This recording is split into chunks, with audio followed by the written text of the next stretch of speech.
Il était une fois, en Algérie. Pendant plus d'un siècle, l'Algérie avait été colonisée par la France. Beaucoup d'Européens vivaient là-bas, on les appelait les Pieds-Noirs. Mais la majorité des habitants, les Algériens musulmans, vivaient dans la pauvreté et n'avaient presque aucun droit politique. Jeune pousse un vent de révolte. Après la Seconde Guerre mondiale, dans tout le monde colonisé, les peuples réclamaient leur liberté. En Algérie aussi, certains commençaient à rêver d'indépendance. Parmi eux, un groupe déterminé fonda le Front de Libération Nationale, FLN. Explosion la Toussaint Rouge, 1954, dans la nuit du 1er novembre 1954, le FLN lança des attentats contre des symboles français, des fermes, des routes, des commissariats.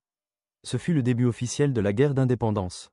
Feu la guerre s'enflamme, la France réagit en envoyant de plus en plus de soldats, jusqu'à en avoir 500 000 sur le sol algérien.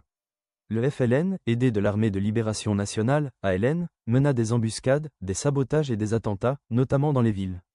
Les combats devinrent très violents, et les civils se retrouvèrent souvent pris entre deux feux. En 1957, pendant la bataille d'Alger, l'armée française utilisa la torture pour démanteler les réseaux FLN, ce qui choqua l'opinion internationale. La France se divise. En métropole, les Français eux-mêmes étaient partagés.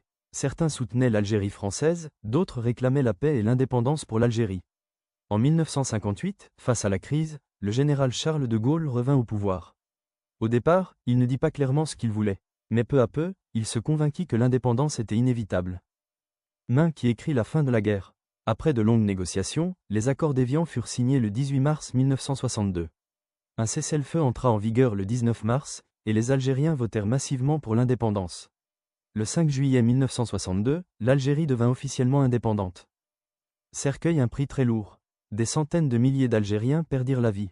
Des milliers de soldats français furent tués. Environ 1 million de Pieds-Noirs durent quitter l'Algérie.